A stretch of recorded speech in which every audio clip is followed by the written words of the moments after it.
we're sharing our room, our house, we're sharing our car. What next are we going to be sharing?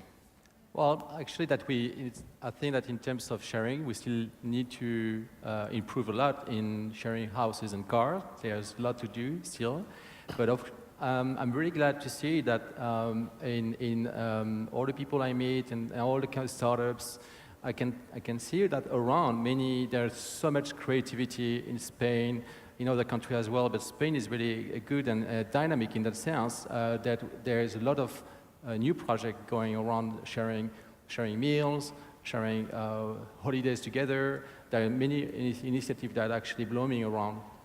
And what do you guys think? Are we crossing like the personal boundaries? And because I'm going to your house and I'm sitting in your coach. But I don't leave my underwear around, I promise. Well, maybe it fits me, but we never know. But this is definitely a game changer, isn't it? So how do you think this is affecting the personal relations? And we're definitely crossing this barrier. Well, I think that we're just putting a new word on something that we have been doing forever. Sharing is probably one of the things that the age of humanity is something we learned really quick because that was really vital to survive in a really difficult world.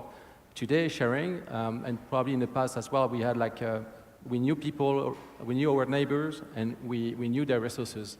So that was easy. But in the big cities like today, well, we don't know our neighbors, and we don't know the resources and the availability of the resources. So I think that thanks to technology and thanks to that sharing economy movement, we're getting to a point where we have an excuse to connect. We have an excuse to connect from online to offline, to meet again people and to have something really different, which is having an experience, a user experience behind the digital world, but thanks to the digital world. And tell us a little bit more about your story, the story of the company. Which country is working better? Because to me, in Spain at least, if you don't own a house, you're like no one. No, you can't. If you have a brand new car, you want to show it off. But here it's about something completely different. No? It's about experiencing, not about owning. So how does that work in Spain versus other countries? And is it different or is it the same? Well, since we created the company like 8 years ago, we have been expanding across Europe in our model in like 10 countries in Europe, plus Russia recently and Turkey like 3 weeks ago. So what we see really, it's funny that there are people and there are roads and there are cars, there are a willingness to optimize and get in touch with people to offset cost, basically to move around, meeting people and at a lower price. This is a common basic one. And I would say that Spain in particular, across all the countries we are in, is really active, is really dynamic. It could be like probably one of the most dynamic community we're having across Europe, even if the need and the behavior is quite similar everywhere. Mm-hmm. And what about you? Tell us about your company. Because I'm the one who asked the questions. No. Tell us about you, for example. You guys are expanding as well a lot, yeah, no? we are. You're going to, did you start in Europe or did you go to... We started in Spain and now we're moving to, we checked a little bit of Europe. It was way too mature, so we decided to go to Latin America. Latin America? Yeah. Very interesting. Are you guys in Latin America as well? No, not yet. Not yet. You're planning to? Well, probably yes. Because we're planning to expand in South America and Latin America. Where about? You're in Mexico already? We're in Mexico and New York and Miami, but we do want to go to South America for sure. And what are the drivers for the decision? Do you decide to open a specific city based on what? Basically that it has a leisure, pleasure and work and pleasure, ocio negocio, both things, and basically it's terrible to say it, but a city that I like, because I have to go once a month to my hotel, so I would like cities that I like. Yeah, so he's the boss always makes the decisions. Let's talk a little bit about a topic that you guys will love, of course, which is regulation. So there's a lot of noise about what's going on in the sharing economy. Is it fair? Is it not fair? Uber, Airbnb. So what's your opinion on that? Well, I think that when you have something new, which is innovation, it's normal that you have some controversy. It's normal you're creating fame around that as well. However, it looks like not everybody actually having the same kind of issues and the same kind of situation. And it is important, and I just came from Brussels, like last week I was at DG Connect in Brussels talking about the possibility of the Internet of Things, which is like the potential we have trying to digitalize more our economies. And it is important to see that basically we are moving on an evolution. They're evolving to something more future and consolidated. And it's normal as well that startups are moving faster than probably economics, politics, but the scale and the speed is really high right now. So if you look at WhatsApp, for instance, that goes from 0 to 500 million people in really short time.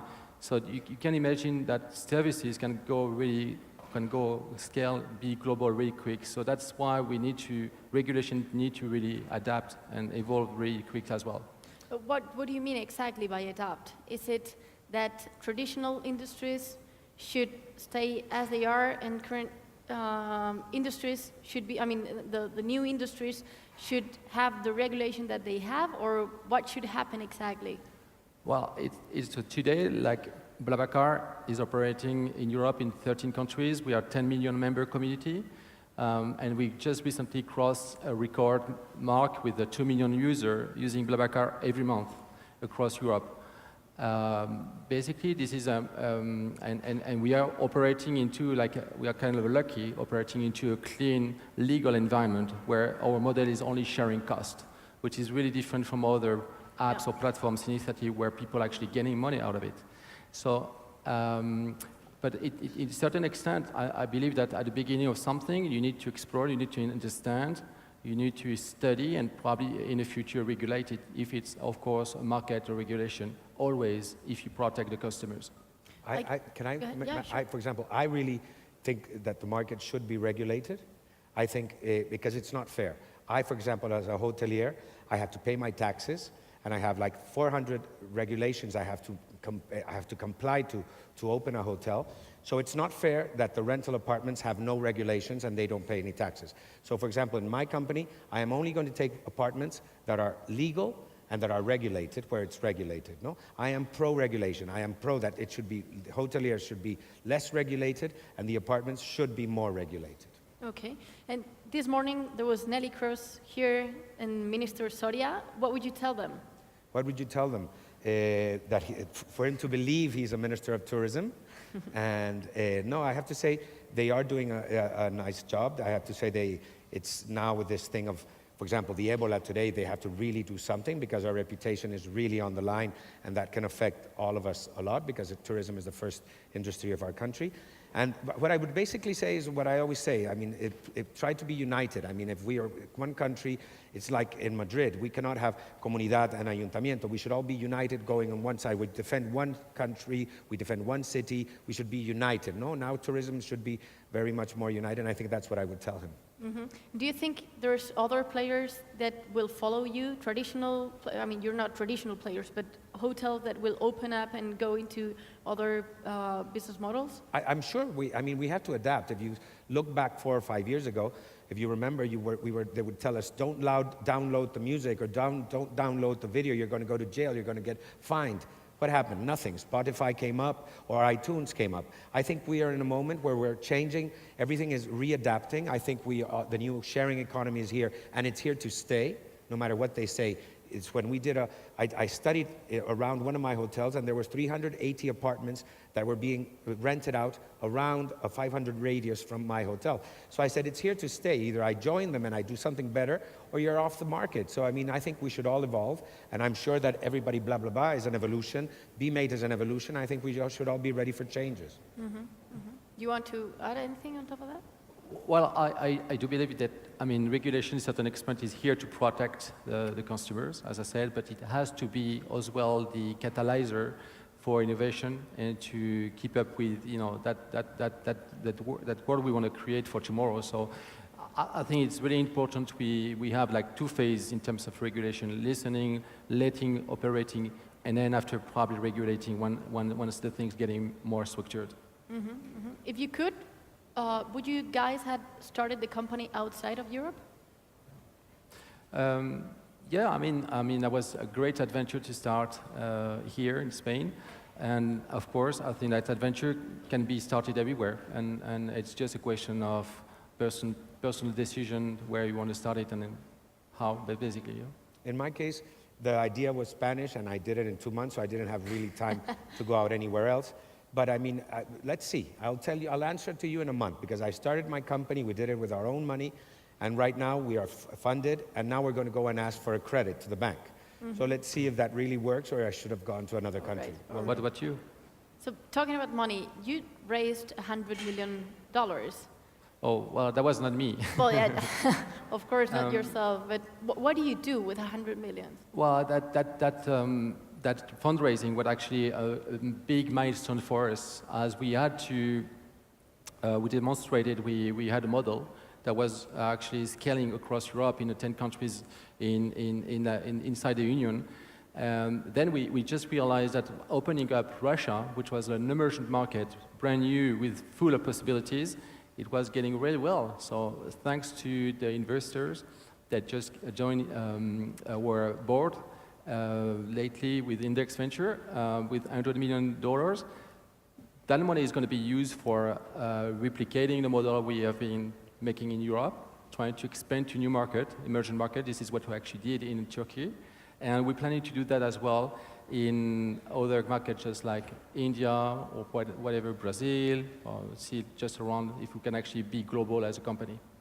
What's the next step? Is it an IPO or the next step is to keep on growing. It's really important. We still have a lot to do, and basically, if you take a picture today of how many available seats in car are moved around in Spain, we might be around 80 million seats available in Spain that are actually empty, that are not used by other people. So if you look about the potential we have of optimization, the resources that are actually today wasted, well, I think that there's still a lot to do and to operate and develop our model in Spain, in all the countries we are, and of course opening new countries too. Mm-hmm. And how about you, Kike? Would you ever take VC money? Well, it depends. Anybody who comes to my company, the first thing I ask them is, are you going to let me work, or are you going to touch my balls? So because I mean, I'm here to work. I love to work, and I don't like somebody to change my company. If they want to change my company, which is what many times happens, because I have many friends who've let VC comes in, what they do is they want to change the company. So I say, if you want to change my company, why don't you do yours? Don't go into mine. So I think it's very important when you make a match with somebody, or when you let somebody into your company, that it's obvious where you want to go. So I would let anybody come in that has the same ideas and lets me work. Mm-hmm. Very good. And I think there's one very interesting thing about BlaBlaCar. It is a European company that has been able to scale up and become a large player, a worldwide player. What do you think are the keys to do that? Because our problem as European companies that we lack of that scale-up thing. No? So what do you think we should do, or what did you do that worked? Well, it's not easy, but I was also before that to be in 10 countries in Europe, now 13 with Turkey and Russia. We just had a vision that we had to go fast. Why? Because we were in kind of neat situation because there were no American company doing the same thing in the US at this time. The model was working, so even at the beginning when we even didn't have a business model, we didn't have that many cash in the bank to actually grow up, we decided to open up Spain, and then the year after, UK and Italy, and then we went through acquisition across the time to go faster, and that's really important to scale up, not only as a market, but also as a team. And today, it might be a lot easier to contract somebody who is German and lives in Italy and wants to open up Austria, though the European market is really keen to do that more than 10, 15 years ago. So that's the kind of things that in Europe it looks like we're making good progress step by step, slow by slow, but we're making good progress in that sense. In emerging market outside of Europe, it's going to be a different challenge probably. And what's your model for the future? Is it... My model for the future in the hotels is to keep on growing. For example, I have to say that for example, they didn't consider us a role player in my hotels until we opened the hotel in New York and Miami. Suddenly they did consider us that we were a world player. What I really think is that right now we shouldn't think about, we have to try, I know it's difficult, but we have to try and really think as global. No, I've started my company, and since the beginning, we started in 10 cities with Be Made, and we are just trying to expand. By the end of 2015, we want to try and have 150 cities worldwide, and I think global since the beginning. Very good. So let's open the discussion. Does anyone have any questions? Want to add anything to the conversation? There's one question over there.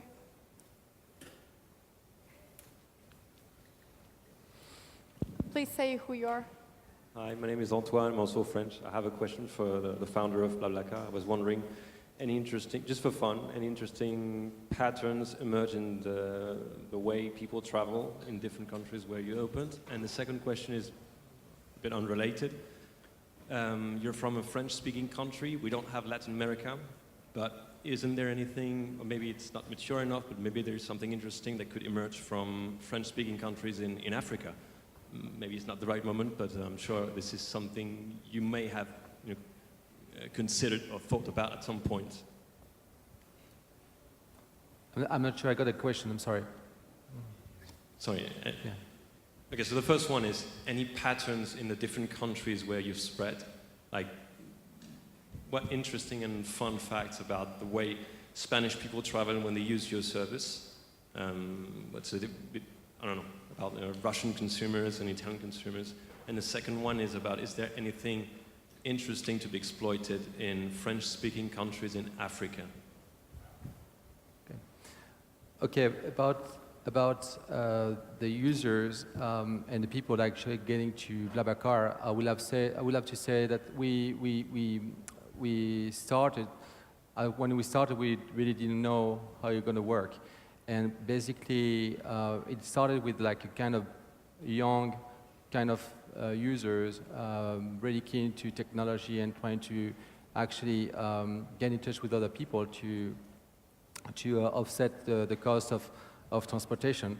In that case, and we could see that along the time, they were actually, if the son were actually using BlaBlaCar, like probably like a year or 2 years after, the daddy is going to use BlaBlaCar as well, because he's going to have a more social life around that. And we're starting to see in France, for instance, which is a much more mature market, that even the grandparents are using now BlaBlaCar as a cool thing to move around because, well, I don't have a car anymore, I can't drive anymore, and it's a social way to reconnect with somebody. I mean, that's something really positive and really strong for us. And in terms of expansion, as I said before, we like countries where there are people, road, and cars. So because there is a lot of optimization to do there, and this is why the model of BlaBlaCar could be really adapted everywhere that 3 parameters actually meet. Any other questions? There's another one there.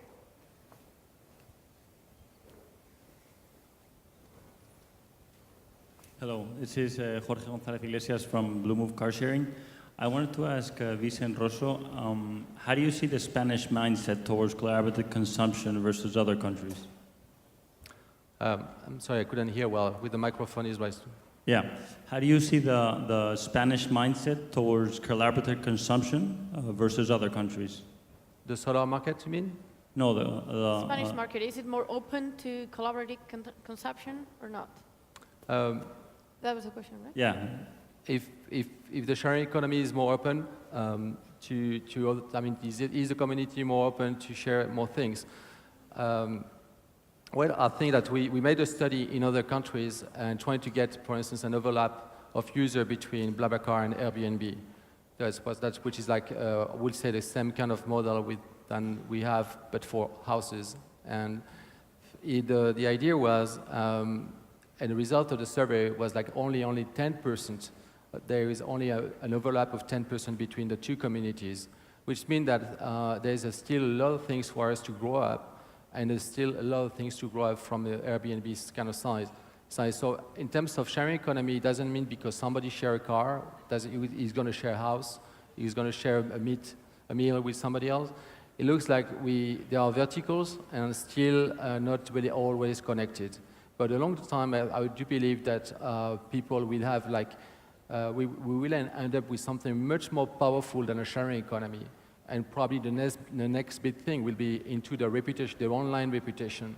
So as an individual, as a consumer, you're going to have a profile that defines who you are, but not because you are Pedro or John or whoever, and because you have an ID, but only because about how you consume, how you behave, are you clean, are you on time, are you a nice person, do you drive safe, and those kind of online reputation is going to be defining the profile or next generation of application and services in the future. So I think this is where the sharing economy will be actually meeting all the verticals that we have today.